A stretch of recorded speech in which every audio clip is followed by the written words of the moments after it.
Ladies and gentlemen, please welcome on stage the very inspiring Major Abhinandan Singh. We are felicitating him with our Ohana traditional gamusa and a small memento. And may I please call... Good morning. Good morning. Jai Hind. Jai Hind. How's the Josh? Hi, sir.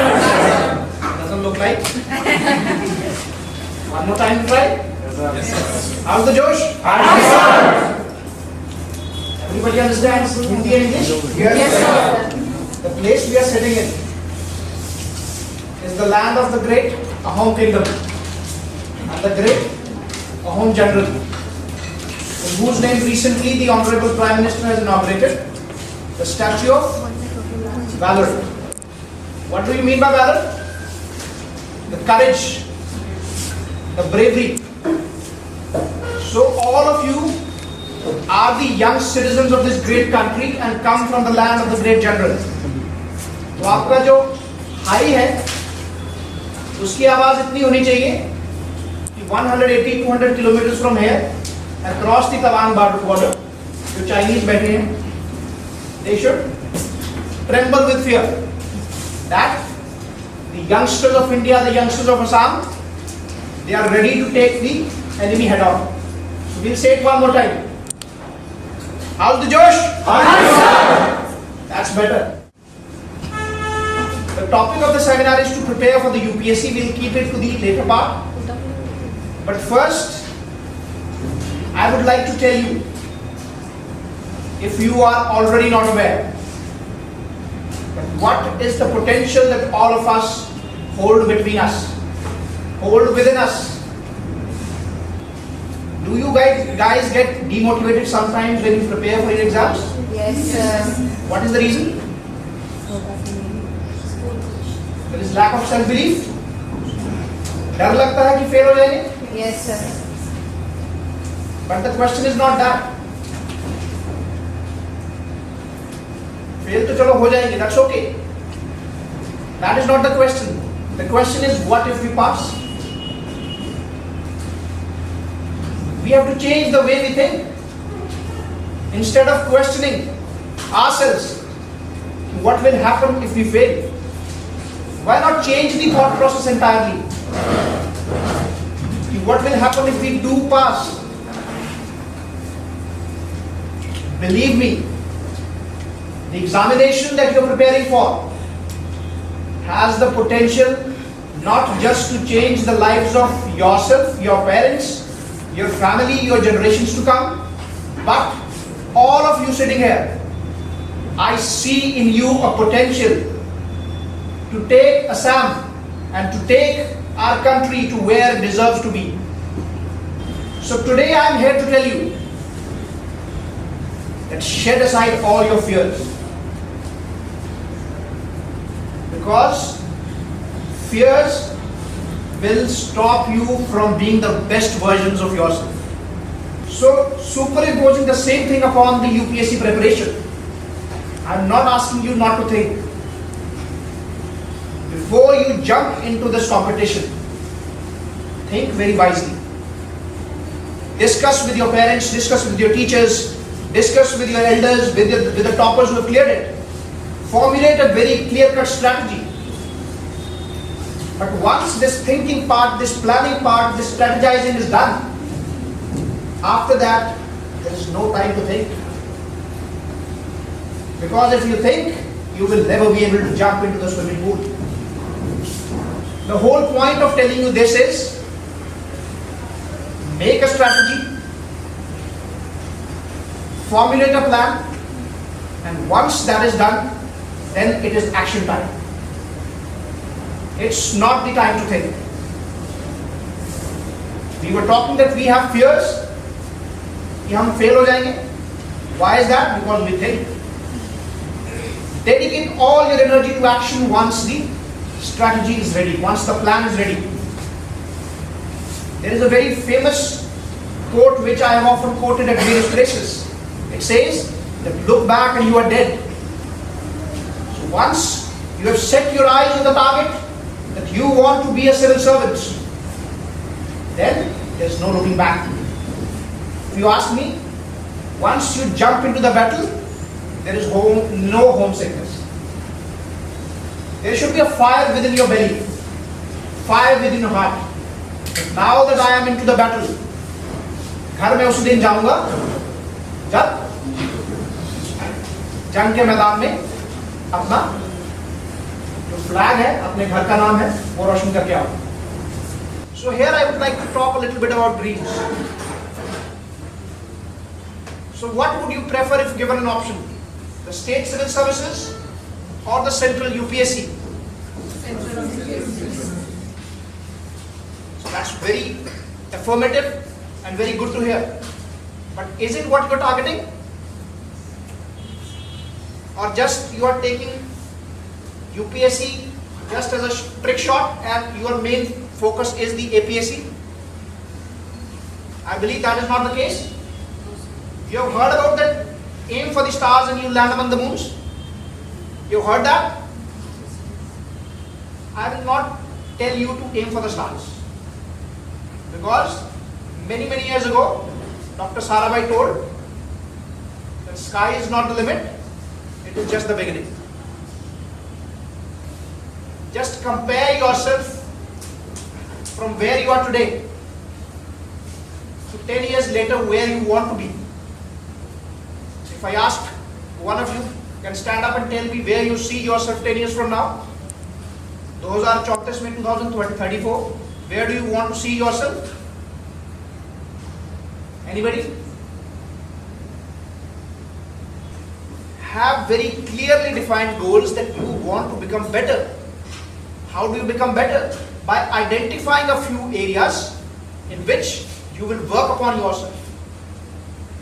So one of the things which I would like to tell you today is work on your communication skills. Not just for the personality test, because tomorrow when you go on to serve as civil servants, there may be places, you may be posted to Manipur, where we may have certain tense circumstances between two groups. You would be required at times to stand in between them and very confidently convey your point that this is what is to be done. And that is only going to happen when you have that confidence. Communication skills is something which you will improve by working upon it every single day. I would just want 15 minutes of your time which you will give to yourself. आप जो normal अपना पढ़ाई कर रहे हैं उसी में 15 minute निकालिए. Suppose you are reading history, 15 minutes instead of silently reading, just read it aloud. Practice speaking. Initially you can just, wherever you are comfortable, on the bed, on the chair, or while standing, just read it. Once you do this practice every day for 15 minutes, then you will realize that with time your skills are improving. From here I would now focus upon the most important facet of our life, that is discipline. It is famously said, you either undergo the pain of discipline or the pain of regret. The choice is yours. We can choose to be disciplined right from this moment and change the trajectory of our lives. Let me tell you, 1 year, 2 years of focus and discipline can change the entire history of your life. Now coming back, how to inculcate discipline. Because let me tell you, discipline is that one sure shot key that will unlock all the doors for you. You may find that cracking the civil services examination is difficult. I do not believe that. I do not believe it is difficult. Difficult is to control yourself. Civil services requires some processes to be followed, a certain timetable to be followed. First we had the belief system, and now there is a path. If I walk that path, until and unless I am dead, nobody can stop me from achieving that. When we talk about the preparation, prelims, we have a set of subjects, 8 to 10 or maybe 12 books of static, current affairs and CSAT. Once we have revised that adequately, We have practiced the mock test adequately. We have made the notes of current affairs and we have revised them. These are the basic things that are required to be done. अगर आपने पढ़ा है, what everybody else is doing. I do not believe that anybody is more smart than the others. The technique can vary from one individual to the other. But अगर जो ये exam demand कर रहा है, we are doing it, then what is stopping us? So motivation will not carry you anywhere. It is your own work ethic and discipline that will help you. इस exam का requirement एक तो है कि आप सिलेबस ठीक से cover करें, दूसरा इसका ये रिक्वायरमेंट है कि during this process you stay in a healthy mind and healthy body. आपका जो मेंटल स्टेट है that has to be at the top, specially for the prelims and the mains. 23 में combined there were 15 to 20 questions of medieval and ancient history. And when I saw the first 20 questions, I thought that I do not know anything. In fact, I'll be very frank that it was either 1 or 2 questions out of 20 which I knew with certainty. Other than that, I had no remote idea what this question is about. All of you are warriors. So, other than discipline, I would like you to focus upon your inner state, your peace of mind. Don't get embroiled in unnecessary conversations, unnecessary things which will take you away from your dreams. Last month I was having a conversation with some of the students and they had a question that during the preparation should we have some friends? What would be your answer to that? Be very sure who your friend is. Because at the end of the day, when the results will come, you are responsible for yourself. He will only say, यार कोई बात नहीं हुआ, फिर से try कर लेना, चलो फिर से party करने चलते हैं. That is what he will say. But it is your responsibility to make sure that if you have taken certain steps, certain dreams for yourself. Civil services को स्टील केज क्यों कहा गया है, आयरन केज क्यों कहा गया है, steel frame क्यों कहा गया है ऑफ द कंट्री?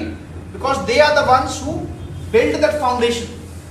पॉलिटिशियंस आपको सामने भाषण देते हुए दिख जाएंगे, बट जो ग्राउंड वर्क है that depends on the shoulders of the civil services. And let me tell you, जब आपके दिमाग में, आपके जहन में ये चीज है कि मैं ये कर रहा हूं क्योंकि इससे मेरा देश बेहतर होगा, तो you will never fail. Because it is said that some dreams are so pious, they are so pure that even the universe will help you to realize those dreams. What is the population of India? 140, 150 crores, somewhere there. So what you do will decide the future of 1/5 of humanity. 140 million people. 1.4 billion, उनका future हम क्या करते हैं उस पर depend करता है. When I talk about we, not you, even me also, all of us here, and many youngsters who are in their colleges, who are in the schools, हम सब पे डिपेंड करता है. तो when you have that process, that thought process in your mind, कि you are working because you love your country, you have that spirit, then how will you ever be demotivated? This civil services gives you that capacity that without adequate financial background, without adequate support in terms of somebody from your family being a politician, it gives you the power to directly be in the change, as a change maker. Suppose 6 years from now, somebody of you is here as the district collector of Guwahati. If you qualify through UPSC, suppose there are 2 students, one of whom qualifies in the year 2027 as a central services UPSC, and somebody who has qualified for the state civil services in 2024. जो UPSC वाला है वो 2033 में he will become as the district collector of Guwahati. But one who has qualified 2024 वाला, even 2044 में he is not sure that he will become a district collector or not. It is not to undermine any of the services, but जब आपके पास time और opportunity है तो why not go for the best? Why think that you will not be able to do something? We are not doing this for anybody else. We are doing it for ourselves and for the sake of our country. If you love your country, then you cannot aim at being mediocres. Average नहीं बनना है. जो करना है, be the best in that. If I ask you, आप यहाँ क्यों बैठे हैं? Why do you want to become a civil servant? Can you please tell me? What is it that motivates you? To do the best for the country. Sorry? To do the best for the country. Yes? Anybody else? Serve the nation. Serve the nation. And actually मतलब what motivates you? क्यों बनना चाहते हो? कोई video देख के आए हो या फिर कुछ आपको लगता है कि आप में वो बात है कि आप कुछ कर सकते हो? What is that? To serve my nation and make my parents proud. Yes, that is one of the major motivations. घर वालों ने हमारे लिए इतना करा है. We want to do it. So if we join the service, then obviously we can improve the lives of the other people. Yes, that is such a wonderful motivation. Sir, the ability of power to impact on society. Yes, power, it comes with power. But again, I would caution you कि power को उस तरीके से नहीं लेना है. It is a power. It is actually a tool to be able to serve. क्योंकि it gets to the head of certain people. That should never happen. You have been given the power because you have been given the responsibility to do something. And those responsibilities can only be ensured with certain degree of power. So if you realize कि आप इस position पे आके किस level का change ला सकते हैं. I agree there will be problems in terms of political pressure होगा. There will be other pressures also. But despite those pressures, वो जो आपका power है to make an impact for the society in the lives of people, वो आपसे कोई नहीं छीन सकता. So all of you, अगर आज मतलब I have come here, the only aim is that I want all of you to become warriors, not civil servants. Civil servants is just one method, one of the ways among many which are available. But I want you to be warriors of change that this country needs. And how will you become warriors? By working upon yourself. Belief system रखिए अपने आप में. और अगर civil services की तैयारी में बैठे हो, इस लड़ाई में अगर कूद चुके हो, तो एम करना है कि नेक्स्ट 2 years में you will crack it and you will get out of this process. क्योंकि all it takes is 1 or 2 year of consistent effort. Sometimes ज़्यादा टाइम क्यों लगता है? Because somewhere you falter. कई बार क्या होता है? I'll tell you an example also. Initial 1-2 attempt we waste because हमें awareness नहीं है. We do not have the exact idea, या somewhere we falter. And third attempt, fourth attempt पे जाके we come to the peak of our preparation. Due to some reasons, we are not able to make it. Cut off marginally हम miss कर देते हैं. And because you were preparing for civil services, simultaneously you were giving other exams also, and you clear other exams. And when the preparation is at the peak, उस पे you might just be requiring a little bit of effort, but that is the time you switch and you go to other jobs. And then that gap comes and then you think कि मुझे फिर से करना है, तो फिर you scratch from the zero or somewhere below the level which you were there already on. ठीक है, फर्स्ट ईयर में हो सकता है कि कुछ चीज़ें रह जाए, प्रीलिम का अच्छा कर लो, मेंस में थोड़ा स्कोप रह जाए, you do not understand, या on the particular day you are not able to perform. But if for 2 years you are consistent, and consistency क्या है वो मैंने आपको बता दिया. You are not required कि 365 दिन मुझे 12 घंटे पढ़ना है.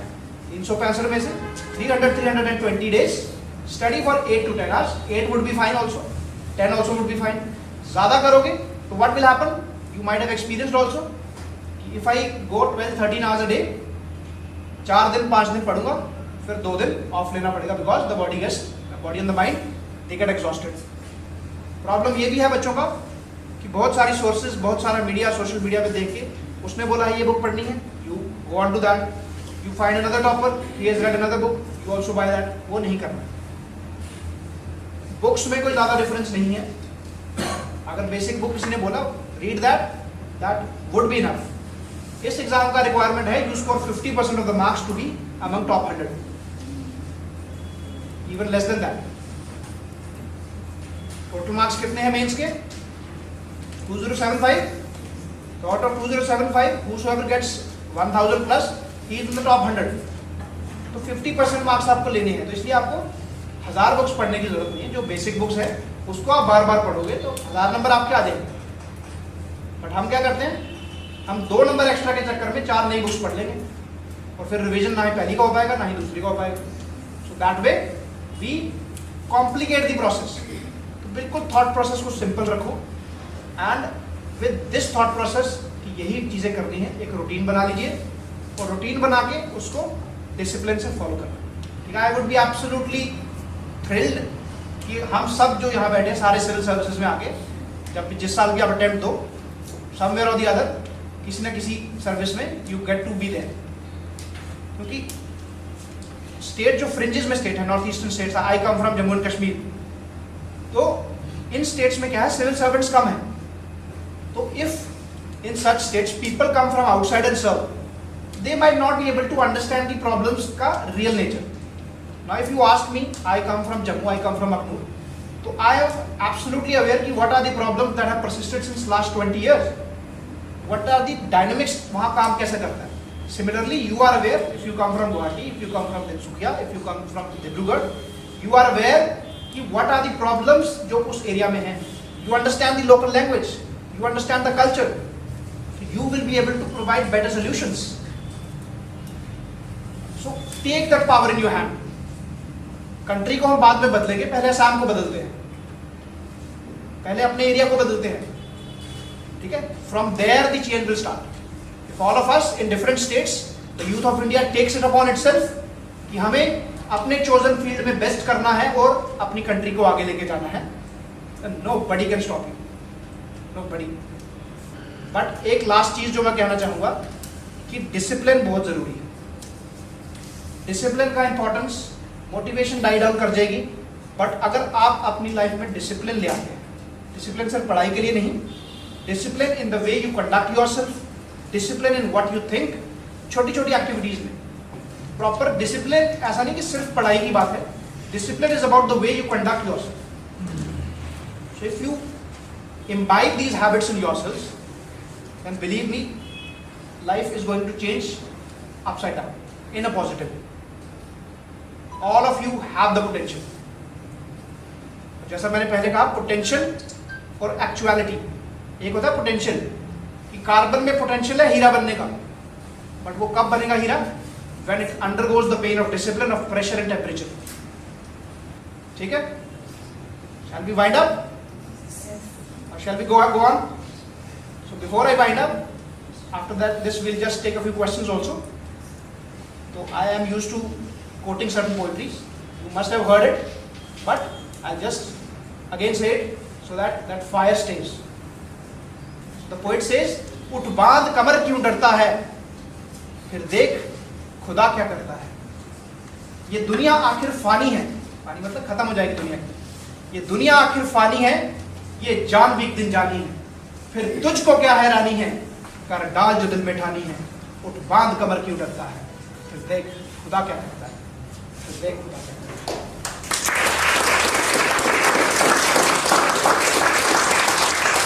I am really grateful to be here, nostalgic at the same time, क्योंकि 8-9 साल के बाद यहाँ पे आया। But this energy should not die down here.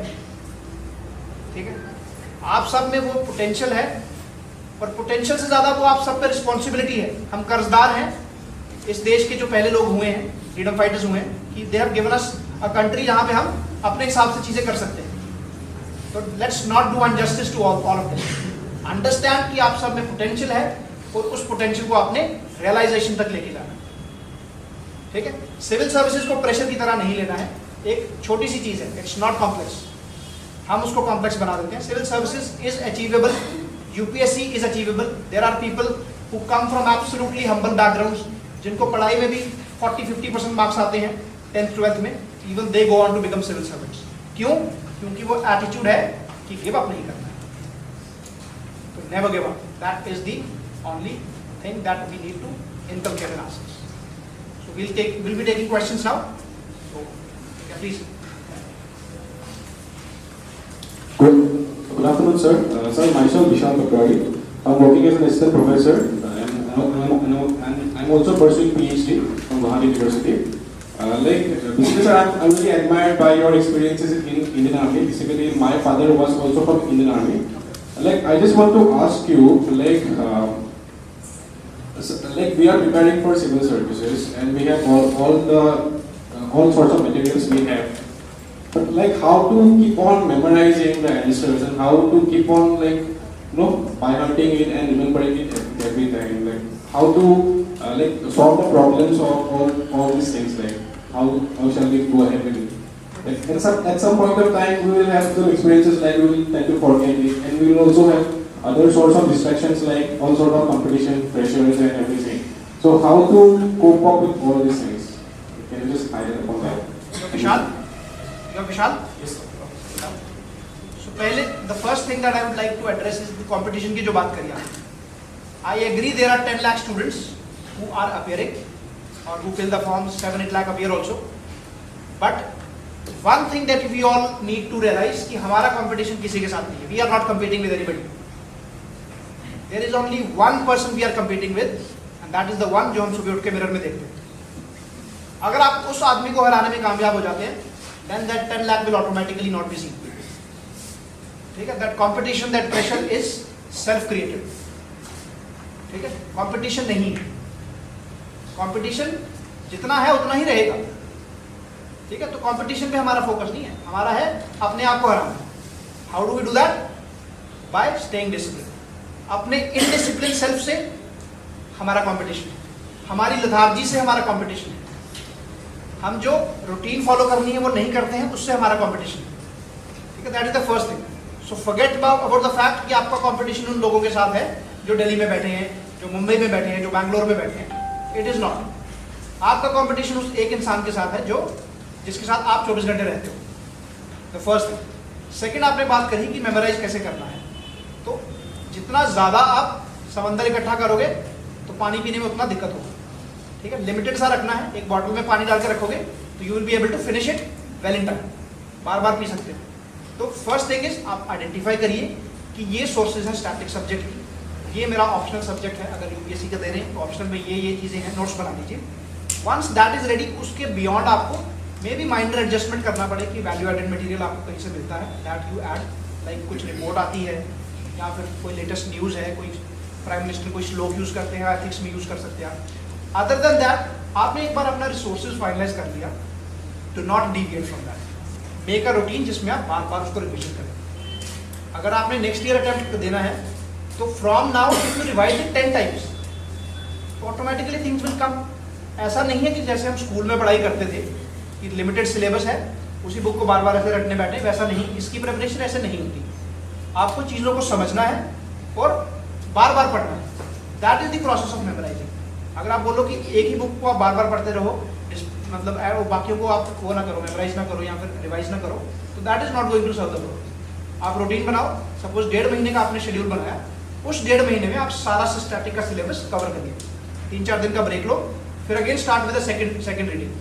You will realise कि अगर फर्स्ट प्रोसेस या फर्स्ट रीडिंग आपका 50 दिन में हुआ है, second will happen in 40 days, फिर 35 डेज, फिर 30 डेज, ऐसे सब्सिक्वेंटली 15-20 डेज तक आपका आ जाएगा. तो हर 15 दिन या 20 दिन में अगर आप रिवाइज करने में कामयाब हो रहे हैं तो 200 दिन में you will be able to revise 10 times. तो लास्ट जब आपका एग्जाम होता है, लास्ट के एक हफ्ते में आप 2 रिवीजन कर लेते हैं पूरे सिलेबस की. सो अगर आप 10-12 रिविजन अभी से कर लेते हैं तो वो पॉइंट चला गया कि याद रहे कैसे नहीं रहे. फिर दूसरी चीज़ आती है कि उसको उतारना कैसे है. प्रीलिम्स में तो चलो it's just the options. When it comes to mains, तो मेंस में सबसे पहले आपका मेन जो काम है, पीवाईक्यूज देखो. आप पीवाईक्यूज देख के just identify what are the trends, किस टाइप के क्वेश्चन पूछे जाते हैं, उसका एक लिस्ट बना लो. GS 1, 2 और 3 का I will tell you from my experience कि आप पिछले 5 या 7 साल के पेपर्स देखो. There are few specific topics जो हर बार वो पूछता है. जस्ट फॉर्म चेंज हो जाता है, वर्डिंग चेंज हो जाती है, but same questions he will ask you repeatedly. तो उन क्वेश्चंस पे आप सेपरेटली नोट्स बना लो. तो उसके बाद it's all about answer writing practice. The more you do it the better it is. और मेंस में मैं आपको ये बता दूं, खासकर जीएस की जब हम बात करते हैं, जीएस के मेंस में शायद ही कोई ऐसा क्वेश्चन होता है जो आपको आता नहीं होगा.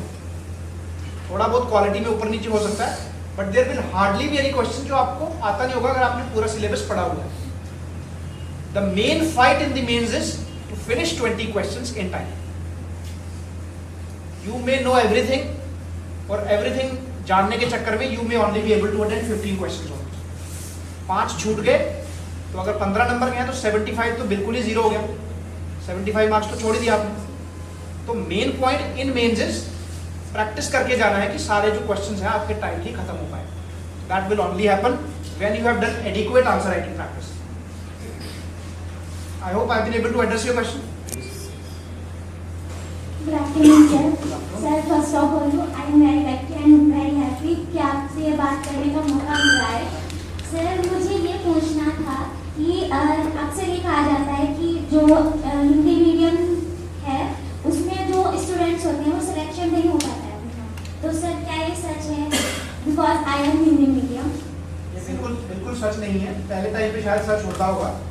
इस वक्त I tell you from my personal experience, मैं एग्जाम देने के साथ साथ I was also involved in one of the institutes जहाँ पे मैं मॉक इंटरव्यूज ले रहा था। I was in the panel. तो उसमें लगभग 150 कैंडिडेट्स के इंटरव्यू मैंने लिए होंगे और मे बी 200 कैंडिडेट्स। तो उसमें यू विल बी अमेज्ड कि 40 to 45% हिंदी मीडियम से थे। एंड उसमें हिंदी मीडियम में भी कई लोग ऐसे थे, I don't know about the final results, but कई लोग ऐसे थे जिनका हिंदी साहित्य मेन सब्जेक्ट था। तो वो एक मिथ है कि हिंदी मीडियम से आप नहीं वो कर सकते। आप आंसर्स की क्वालिटी बेहतर, हिंदी मीडियम में शायद डिफिकल्टी होगी, सोर्सेज में थोड़ा आई एम नॉट श्योर कि अवेलेबिलिटी कैसा है, बट अगर आप बोलते हो कि रिजल्ट्स के बारे में, there are people who are getting top 10 top 20 ranks in Hindi medium also. तो वो मिथ है कि हिंदी मीडियम से आप नहीं कर सकते। वो पहले टाइम पे था, फिर प्रोटेस्ट काफ़ी हुए, फिर प्रेजेंट गवर्नमेंट का भी थोड़ा फोकस है कि जो रीजनल लैंग्वेजेस है उनको थोड़ा फोकस करा जाए। तो आई विल नॉट बिलीव कि हिंदी मीडियम से आपको कोई डिसएडवांटेज है। कहा जाता है ना कि जैसे हिंदी मीडियम से उनका सिलेक्शन बहुत कम होता है। नहीं, वो उसका रीजन ये था कि पहले शायद रिसोर्सेज अवेलेबल नहीं थे, क्योंकि जितना हम बेसिक बुक्स देखते हैं सारा पहले शायद अंग्रेजी के माध्यम में ही था, जिसके कारण वो रिसोर्सेज और गाइडेंस की कमी थी। आज की अगर बात करी जाए, देयर आर स्पेशल इंस्टीट्यूट्स जो सिर्फ कंटेंट बना रहे हैं हिंदी मीडियम के लिए, और हिंदी मीडियम की भी सिलेक्शन ठीक ठाक हो रही है। तो ये उस बात पे जस्ट लाइफ के लिए एक लेसन आपको देना चाहूँगा कि कभी भी इस बात पे बिलीव नहीं करना है कि ऐसा कहा जाता है। जो कहा जाता है उसी को बदलना है। नहीं कहा जाता है इंडिया गरीब है, कहा जाता है इंडिया के लोग करप्ट है, कहा जाता है उसी चीज को चेंज करना है। तो कहा कुछ नहीं जाता है, सब वही होगा जो हम करेंगे। ठीक है, we will create a destiny with our own hard work. So Hindi medium कोई डिसएडवांटेज नहीं है, बिल्कुल आप बेझिझक होकर तैयारी करो। ठीक है, आपको बिल्कुल कोई दिक्कत नहीं आएगा। Okay sir, thank you so much. Good afternoon, sir. I am Shivam Bhattacharya, and I am a final year law student at Gujarat National Law University. So, first of all, I would like to tell you that my father was also in the Indian Army, and he retired as a colonel, and he is sitting right here. So, I basically have two questions to ask. So, the first question is how to select our optional paper. Like, since I am a law student, so should I go for law as an optional subject, or should I look at other options as well? And my second question is that is there any specific tips which you would like to give regarding essay writing? So is there any particular structure which you followed while writing your essays during the meetings? So first question जो आपका था with respect to the choosing the optional. Optional you will agree and I will also vouch for it कि optional जो है वो game changer है। If because in the optional subject you are able to score 300 marks और around 300, quite possible that you will be in the top 100, irrespective of कि अगर आपने GS में नॉर्मली भी परफॉर्म करा है। तो ऑप्शनल जो है वो बहुत इंपॉर्टेंट है। But having said that, I would not say कि कोई ऑप्शनल दूसरे से बेटर है, क्योंकि UPSC tries to balance out all the optionals. There are people who get 300 plus in mathematics, there are people who get 300 plus in humanities, sociology also, English literature also, local literature also. तो ऐसा नहीं है कि किसी subject को लेने से आपको डिसएडवांटेज है। नाउ द क्वेश्चन कि आपको चूज कैसे करना है, since you are a law student. तो there are lot of people जो लॉ स्टूडेंट लॉ का सब्जेक्ट लेके भी they are qualified. Since you have read it for 5 years, so 5 years में जो आपकी एक्सपर्टीज है, आप एक बार सिलेबस देख लो। इफ यू थिंक कि बल्क ऑफ इट आपका ऑलरेडी रेडी है, और एक बार PYQs देखो आप। PYQs देख के, क्योंकि लॉ का स्पेसिफिक रिक्वायरमेंट है, ठीक है, you understand it, nobody else can understand it better than you because you have read it for 5 years। तो PYQs देखो, इन एडिशन आप जिन लोगों ने लॉ से निकाला है उनके मॉक आंसर्स देखो, तो उसको अगर आप मैच करके, same applies to all the other options also, PYQs देख के किसी टॉपर जिसने अच्छे मार्क्स अराउंड 300 स्कोर करे हैं, just see his answer copies and उसके आंसर को जज करके देखो कि whether you will be able to write similar answers और नॉट। तो इफ दैट हेल्प्स, अगर आपको लगता है कि समवेयर क्लोज आप पहुंच सकते हो विद सम हार्ड वर्क, तो गो फॉर योर ऑप्शन, क्योंकि जो 5 साल में आपने ऑलरेडी इतना काम करा है, ठीक है, क्योंकि इंटरव्यू में आपको ये भी क्वेश्चन पूछा जाएगा कि why not law after studying 5 years, ठीक है, और क्वालिटी में आपको हेल्प करेगा, GS2 पूरा ही उस पर बेस्ड है। तो इफ दैट इज गुड, अगर लॉ आप और अच्छे तरीके से पढ़ते हैं तो GS2 में you might be able to score 120 plus. GS2 में इफ यू स्कोर 120, तो GS और 1 में आपको स्कोप मिल जाता है कि आप 90 भी स्कोर करोगे, तो एवरेज कम्स टू बी 100। तो वो एडवांटेज आपके लिए हो सकता है। The final call will always be yours, लेकिन आई वुड रेकमेंड एक बार before you take a final decision, just analyse PYQs and also syllabus देखिए, सिलेबस आपका मैनेजेबल है, आप सफिशिएंट टाइम पे कर पाएंगे, क्योंकि सिलेबस जब आप मेंस का उसका ऑप्शनल का देखेंगे तो you should be able to calculate कि ये पढ़ने के बाद जब 3 महीने का आपके पास टाइम होगा प्रीलिम्स के बाद का, उस टाइम पे will you be able to cover GS also along with your optional. Optional कहीं इतना बड़ा तो नहीं कि मेरे 4 महीने सिर्फ ऑप्शनल ही करने में लग जाएंगे, ठीक है, तो वो कुछ फैक्टर्स हैं जिसके बेसिस पे आप डिसाइड कर सकते हो। बट स्टिल अगर आपने 5 साल करा हुआ है, थोड़ा सा अगर आप डायरेक्शन पे जाओगे तो law would be better option for you, ठीक है। And second question was with respect to essay writing.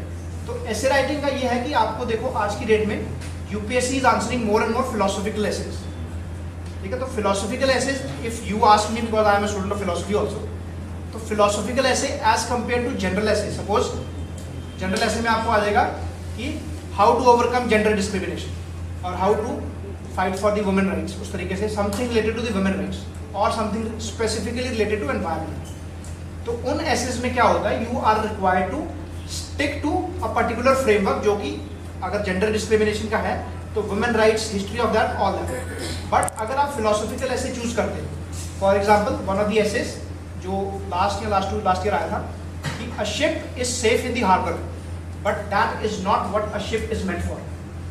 तो इस एसे को अगर आप थोड़ा सा गंभीर तरीके से सोचोगे तो दिस हैज द पोटेंशियल कि आप लाइफ का कोई भी एरिया है, which ever field, may it be history, may it be polity, may it be the inventions in science, may it be ancient India, may it be philosophy, आप इसमें हर चीज़ को include कर सकते हो। तो इसमें अगर मैं थोड़ा सा आपको एनालाइज भी करके बताऊं तो इसका मतलब ये है कि रिस्क टेकिंग एबिलिटी जो है आपकी, तो आप अगर रिस्क नहीं लोगे तो you will totally stay safe, आपको कोई हार्म नहीं होगा। लेकिन शिप उस चीज़ के लिए नहीं बनी है, यानी कि ह्यूमन लाइफ जो है that is not meant for staying safe, that is meant to explore the unknown. फिर उसमें जब आप एग्जाम्पल्स कोट करना शुरू करोगे तो एक्सप्लोर द अननोन तो right starts right from the ancient times, जब हमारा pre historic man invented the wheel, invented the fire, वहाँ से आप एग्जाम्पल शुरू कर सकते हो। Can you can give examples from the freedom struggle कि हम चुपचाप ब्रिटिशर्स के अंडर रह सकते थे बट हमें वो मंजूर नहीं था because that was not acceptable to our conscious. तो आप उसका एग्जाम्पल देंगे कि वी फॉट बैक, ठीक। तो ऐसे आपको 1000 एग्जाम्पल मिल जाएंगे फिलोसॉफिकल एसेस। तो हाउ टू अप्रोच दी ऐसे, इसके लिए आई वुड रेकमेंड एक बार गूगल पे जाके 2017 के जो UPSC टॉपर हैं अनुदीप दुरीशेट्टी, तो उनका एक 2-3 पेज का ब्लॉग है रिगार्डिंग एसेस। तो he has covered very beautifully कि what are the various types of introductions, essay को कनेक्ट कैसे करना है, ठीक है। वो आप एक बार ब्रॉड तरीके से देखिए। अदर देन दैट जिन लोगों के 130 प्लस मार्क्स आए हैं ऐसे में, just see to their mock test, तो उसके बेसिस पे यू विल हैव आइडिया कि ऐसे में कनेक्शन कैसे दिए जाते हैं। Let me tell you, essay and ethics optional के साथ ऐसी 2 चीज़ें हैं जो गेम चेंज कर सकते हैं, क्योंकि there are people who get 150-60 marks both in ethics and essay. तो suppose if you get 300 in optional, 150 in essay and 140 in ethics, तो कंबाइंड कितना हो गया आपका? Around about 600, 590। तो बाकी आपको इंटरव्यू का निकाल के आपके अगर 300 नंबर हम और जोड़ लें GS 1, 2, 3 से, तो यू आर ऑलरेडी एट 890। तो 890 में अगर आपको 120 नंबर की कोई इंटरव्यू में देता है, which is the lowest, even lower than the lowest, you will still be under the top 100. तो ये 3 सब्जेक्ट्स हैं जो आपको कमांड लाने हैं, optional, essay and ethics. These will change the game for you. Are we clear? Anybody else? Sir, I'm the second year doing BA Economics, and I'm thinking for clearing the giving the UPSC. Not giving. You are thinking of it. You have decided that you Yeah, are actually decided. So, sir, yeah, from your speech, first of all, thinking this thing, like I've been, I don't know, since months I'm just thinking only. The starting thing is not just, so first the biggest question is how do I start, and the current affairs thing, like I really wanted to know, like reading newspaper, I know like every day we should read news, but how to go about for the current affairs, and how do I really start, like. I understood your question. This is a very important question जो कई जगह मेरे को पूछा जाता है messages में also. So first is how to start. Before you start, you must understand कि what is the whole process about. तीनों stages को पहले समझो कि तीनों stages का requirement क्या है. पहली चीज, see the syllabus. Detailed syllabus आप डाउनलोड करिए मेंस का. मेंस में देखिए कि GS1 में क्या क्या कवर हो रहा है, GS2 में क्या कवर हो रहा है, 3 में क्या हो रहा है, 4 में क्या हो रहा है. ऑप्शनल का विल कम लेटर. ठीक है. फॉर द स्टार्टिंग एक बार आपने ये सारी चीज कर ली, उसके बाद एक लिस्ट बना लीजिए स्टैटिक सब्जेक्ट्स की जो आपको पढ़ने, जो आपको बुक्स की resources. I will also share my list. ठीक है. तो उसके अलावा आप बुक लिस्ट बना लीजिए. वंस यू हैव डिसाइडेड कि ये सेट ऑफ बुक्स हैं, स्टैटिक की बात कर रहा हूँ मैं, जीएस की स्टैटिक बुक्स की लिस्ट बना लीजिए कि ये मेरे को पढ़ना है. Once you have done that, उसके बाद उन बुक्स को आपको धीरे धीरे पढ़ना शुरू करना. Since you are in second year, तो you can take 6 months from today, कि 6 महीने में अगले आपको वो स्टैटिक बुक्स, 6 महीने में 8 महीने में स्टैटिक बुक्स खत्म करनी है फर्स्ट रीडिंग. ठीक है. Since you would be required to study for the college also, तो 6-8 महीने का टारगेट लेके उन स्टैटिक बुक्स की फर्स्ट रीडिंग थरो अंडरस्टैंडिंग के साथ कवर करनी है. ठीक है. वंस दैट इज डन, उसके बाद जीएस की अगर मैं बात करूँ तो वो तो रिविजन ही नहीं. It's all about revision. ठीक है. देयर आर फ्यू टॉपिक्स जो आपके स्टैटिक बुक्स में मेन स्पेसिफिक टॉपिक है जो कवर नहीं होते. ठीक है. तो वो आपको कैसे करने हैं वो बात की बात है. वील कम टू दैट जब वो स्टेज आता है. बट स्टार्टिंग के लिए you make a list of the books and start reading it. And when it comes to the current affairs, तो अभी के लिए करंट अफेयर्स के आपको नोट्स बनाने की बिल्कुल जरूरत नहीं है. जैसे you are a second year student, तो right now the focus is newspaper. That's it. Understand what the world, what are the events which are happening in the world. क्या चल रहा है, तो उसमें पढ़ना क्या है. पॉलिटिक्स की न्यूज़ नहीं पढ़नी है आपको. समथिंग जो एडिटोरियल वाला पेज है वो पूरा पढ़िए. उसके अलावा since you are student of economics also, तो इकोनॉमिक्स वाला पन्ना जो है वो पूरा पढ़िए. एंड बाकी important news you will be able to identify जब आप सिलेबस एक बार देख लो. सारा नहीं पढ़ना, 1-1.5 घंटा newspaper on a daily basis if you are college में जा रहे हो. अगर 25 का अटेम्प्ट भी दे रहे हो तो अभी दिसंबर तक न्यूज़पेपर पढ़िए. ठीक है. बियॉन्ड दैट फिर आप उसको कम कर सकते हो क्योंकि टाइम का थोड़ा क्रिटिकलिटी रहता है. एंड करंट अफेयर्स के नोट्स की अगर मैं बात करूँ, तो नोट्स आपने बनाना कब शुरू करना है, जिस साल आपने एग्जाम देना है. सपोज 25 में एग्जाम देना है, तो आइडली 1 साल का लोग बोलते हैं to be on a safer side, क्योंकि UPSC also sometimes test the depth of your knowledge. तो जिस साल आपने एग्जाम देना है, अगर 25 का देना है, जनवरी 24 से आप बनाना शुरू करिए.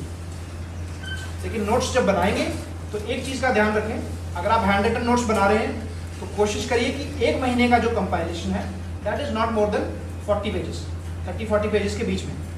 क्योंकि दैट वेज पूरे साल का आपका compilation will be 400-500 pages, not more than that. लेकिन वही अगर आप 100-150 पेजेस का बनाएंगे तो it goes to 3000 pages. There is a difference. फिर उसमें रिविजन भी उतना ही इम्पैक्ट हो जाएगा आपका. तो मेक वेरी कंसाइज नोट्स. ठीक है. Anybody else? सर, मेरा नाम अनन्या वर्धन है. पहले तो मैं आपको धन्यवाद करती हूँ, आपने जो मधुर भाषण से हमको प्रोत्साहित किया, इसलिए बहुत बहुत धन्यवाद. मेरा क्वेश्चन था ये कि नोट्स को कैसे मिनिमाइज करें, और सेकंड क्वेश्चन था एक सिविल सर्वेंट में कौन कौन से गुण होना चाहिए और इसका मतलब कैसे इम्प्रूवमेंट करें, और थर्ड था आंसर राइटिंग कब करें और इसका इवैल्यूएशन कैसे करें. सबसे पहला जो आपका सवाल है कि नोट्स को कंसाइज कैसे करा जाए, तो प्रीलिम्स का मैंने आपको बता दिया कि 40-45 पेज से ज़्यादा नहीं जाना है. बाकी अगर हम मेंस की बात करें तो मेंस के लिए जब आप नोट्स बनाते हैं, जीएस के खासकर, तो आपको एक चीज़ जहन में रखनी है कि 1 पेज से ज़्यादा जो आप नोट्स बनाते हैं वो आप एग्जाम में उसको उतार नहीं पाए.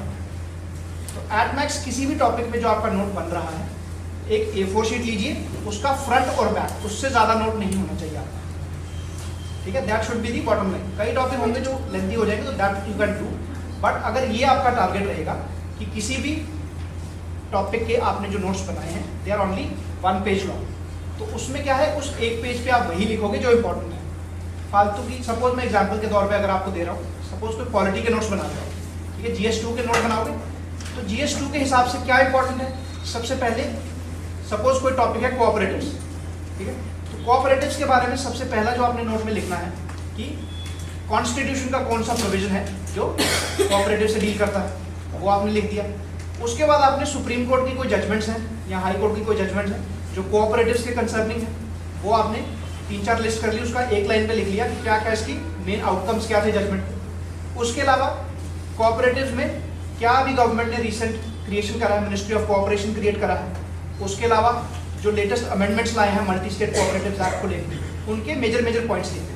तो इससे ज़्यादा आपको कोई कमेटी वगैरह है अगर गवर्नमेंट ने कन्वीन करी है तो उसका नाम लिख सकते हैं। इससे ज़्यादा आपको नोट नहीं करना है, क्योंकि एग्जाम में लिमिटेशन ये है कि अगर आपका 10 नंबर का क्वेश्चन है आपको लिखने के लिए 7 मिनट है, और अगर 15 का है आपको लिखने के लिए 10-11 मिनट है, उससे ज़्यादा टाइम ही नहीं है। जब टाइम ही नहीं है तो नोट क्यों बनाते हो? नोट वही बनाओ जो आपको एग्जाम में काम है, ठीक है। दूसरा क्या सवाल था आपका?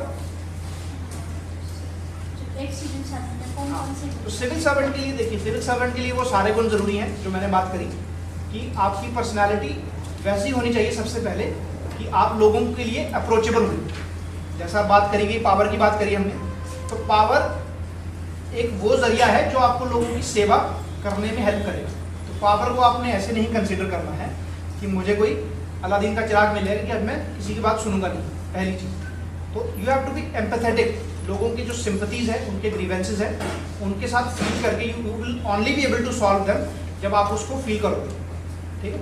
और सबसे इंपॉर्टेंट चीज़ जो मुझे लगता है कि चैलेंजेस से घबराना नहीं, एक काम हेड रखना है अपने जो कंधों पे कि देयर विल बी टाइम्स जब पॉलिटिकल प्रेशर होगा, देयर विल बी टाइम कोई एक्सीडेंट हो जाएगा, देयर विल बी टाइम आप पे प्रेशर आएगा, लोग आपके अगेंस्ट खड़े होंगे।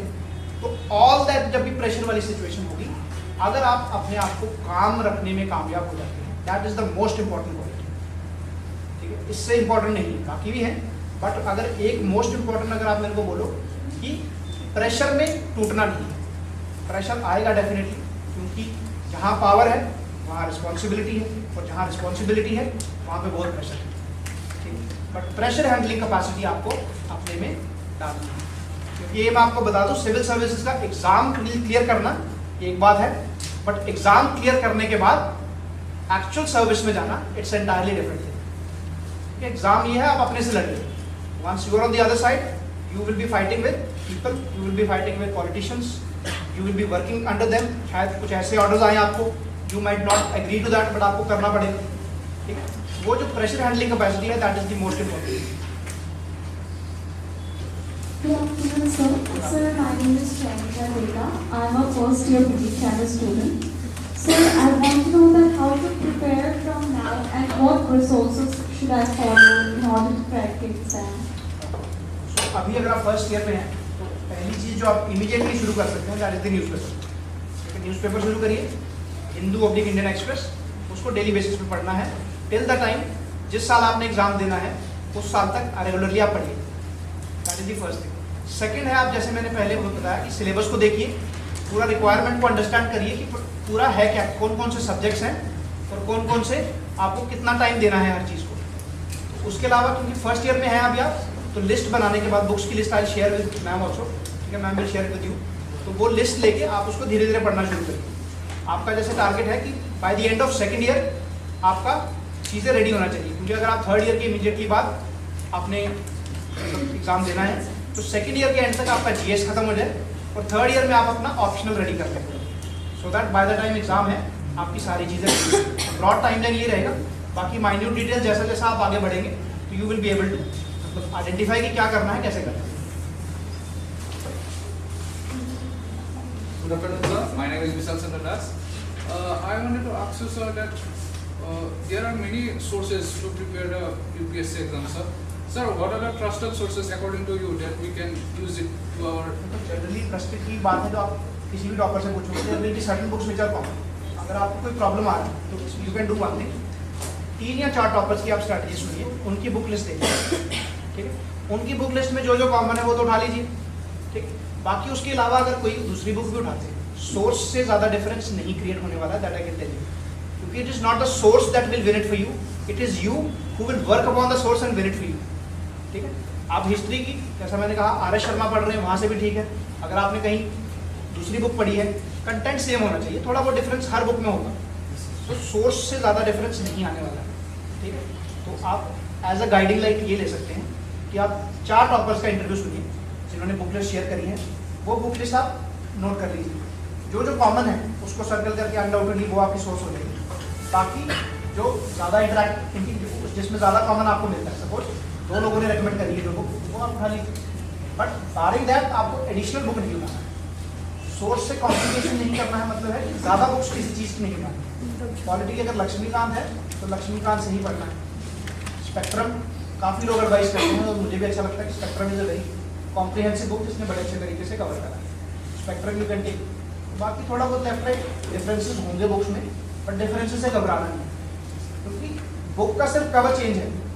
अगर इकोनॉमिक्स की बात करो, इसने मार्केट में अपने आप को सस्टेन करने के लिए बुक बनाई है, तो उसने कोई चीज़ मिस तो नहीं करी होगी. हो सकता है एक आध टॉपिक मिस हुआ हो, तो वो टॉपिक हम गूगल कर लेंगे. ठीक है ना, आपको ये चीज़ आइडेंटिफाई करनी है. कई लोग करंट अफेयर्स के लिए भी पूछते हैं कि कौन सी सोर्स से पढ़ना है, विजन से पढ़े, इनसाइट से पढ़े, फोरम से पढ़े.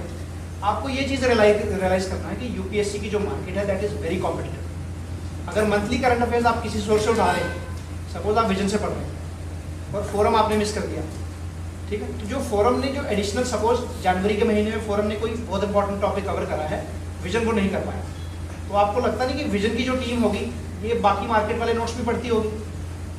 ठीक है, तो जो जनवरी में इसका मिस होगा वो फरवरी में डाल देगा. ठीक है, सोर्स एक रखनी है, उस पर स्टिक करना है. मार्केट में बहुत कंपटीशन है, आपसे कुछ छूटेगा नहीं. प्रॉब्लम आएगी, आप विजन भी उठा लोगे, इनसाइड भी उठा लोगे, एक और उठा लोगे, फिर रिविजन एक कर लेंगे. सिंपल रखो सिस्टम पूरा. ठीक है. My question is, apart from the other ones, I'd like to ask sir, what was the most complicated stage during the examination?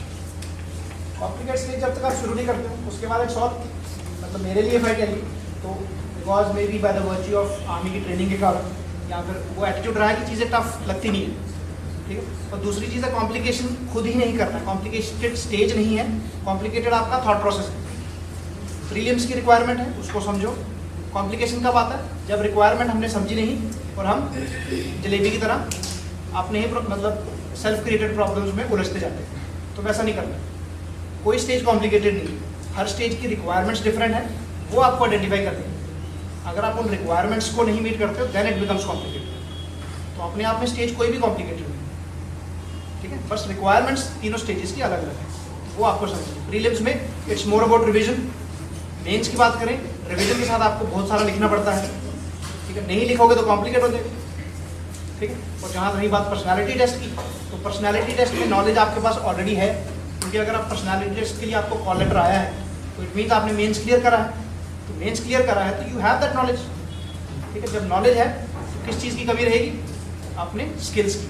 कितना कॉन्फिडेंटली आप बोर्ड के सामने बैठ के बोल सकते हो.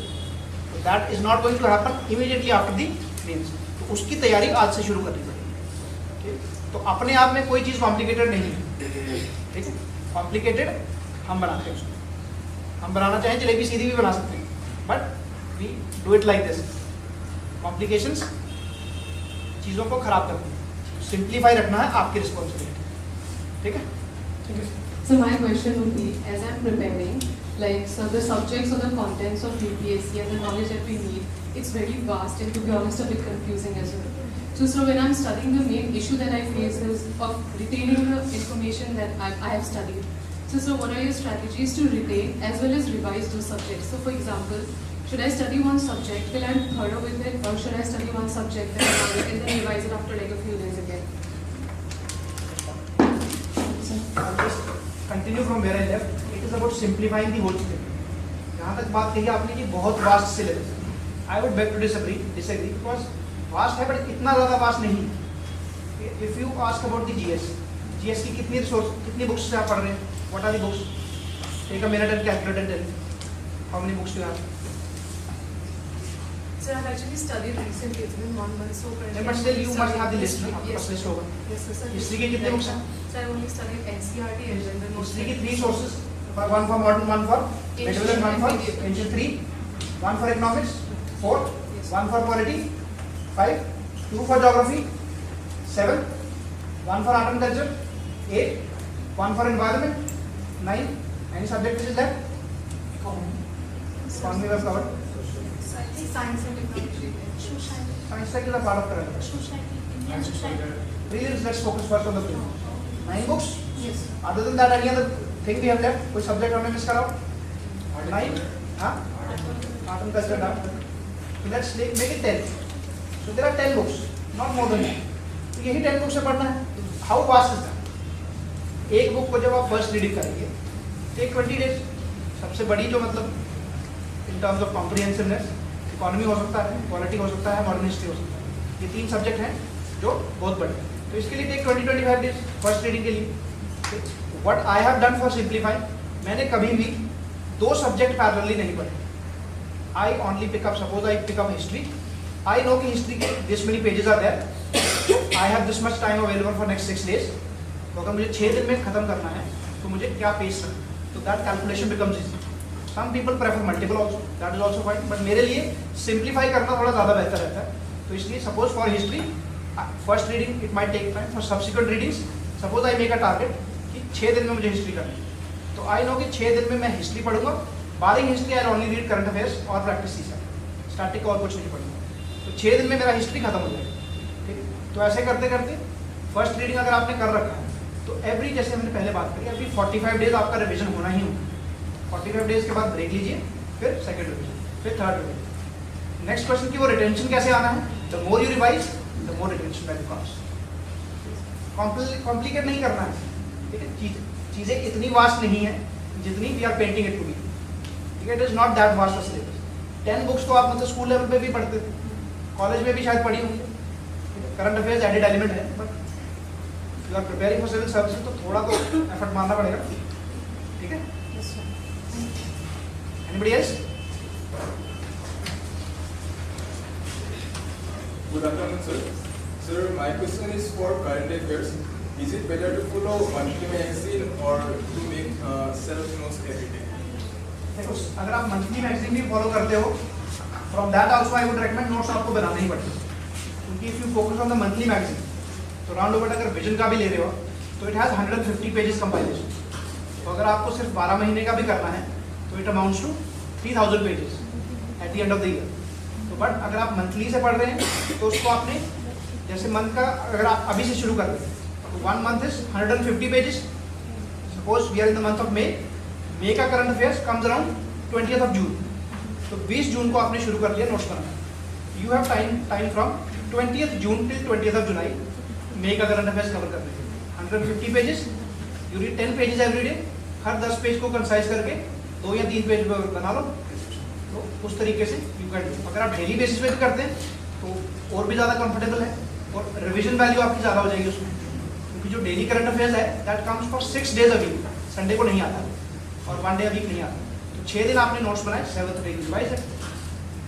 ठीक है, बोथ वेज आर करेक्ट. अगर आप मेरे को पूछो कि ज़्यादा बेहतर कौन सा है, डेली वाला is much better. But daily वाले में एक लिमिटेशन है, क्योंकि कंटेंट बहुत ज़्यादा होता है. तो इट टेंड्स टू बी, जब आपके नोट्स बनेंगे the compilation becomes a little exhaustive, थोड़ा ज़्यादा लंबा हो जाता है. दैट मीन्स आप एक चीज़ दूसरी कर सकते हैं कि डेली बेसिस पे पढ़ लीजिए और नोट्स आप मंथली बेसिस से बनाएं. That can be done. लेकिन ये है कि once you have made the notes of current affairs you will realise कि current affairs becomes a cake walk. Very comfortable. Notes बनाना बहुत जरूरी है. Be comfortable. It's okay. Good afternoon, sir. Sir, my question is, sir, being a student of political science department, as an open subject is political science. So, how to pursue UPSC as career being student of political science? Political science का there is an optional in UPSC. अपना आप syllabus देखो 3 साल का. What are the common points? UPSC का देखो कि optional का जो आपके सिलेबस में कितना है, कन्वर्जेंस कितना है, what is the common thing, वो नोट कर लीजिए। उसके बाद कॉमन जो नहीं है उसका लिस्ट बना लीजिए। तो कॉमन चीज़ आपको कॉलेज करा देगा, जो अदर देन कॉमन टॉपिक्स होंगे उसको आप अपना एफर्ट थोड़ा सा लगा के from the stipulated books over a period of time notes बना लीजिए, तो you will be comfortable. Political science अगर आप ऑलरेडी ले रहे हैं, there are lot of people, and PSIR जो ऑप्शनल है उसका सक्सेस रेट भी अच्छा है, lot of people are getting through in that. वो आपको इंटरव्यू में भी हेल्प करता है, क्योंकि इंटरव्यू में lot of questions pertain to current affairs also. तो करंट अफेयर्स का generally issues which are going at national and international level they are asked, that will help you a lot, but provided जो effort चाहिए you are able to give that.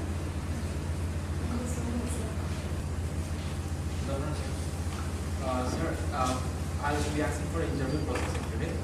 I have done my BTech in mechanical, then I pursued my MBA. And regarding the interview, will they ask me from both the streams or will it be? Depends generally ki how long experience since you've done that degree. Since for my case, if you see, since I did my graduation in 2014, so I was not asked any question pertaining to that. But since I had served in the army, questions were pertaining to the defense and India's defense relations with other countries. So it depends upon कि how, अगर आपके DAF में detailed application form में कोई और चीज़ है नहीं पूछने वाली, ठीक है, तो then you will be asked questions related to your graduation only, क्योंकि DAF is the kind of blueprint जिसके बेसिस पे आपको क्वेश्चंस पूछे जाएंगे। एंड इम्पॉर्टेंट थिंग ये है कि यू why I say कि आपको पर्सनैलिटी डेवलपमेंट करनी है, you have to participate in as many things, क्योंकि DAF जब आपका देखा जाता है तो in a way that also makes an impression on the board. This individual has already worked, suppose you are working for a particular NGO or you have started an initiative of your own, so that paints you in a good picture. Not कि जिसने कुछ नहीं करा उसको marks नहीं मिलते, there are people who get 200 plus, but if you do that, एक तो है कि आपकी पर्सनैलिटी ग्रूम होगी, and the second thing is the interview will see you in a good light even before you enter also.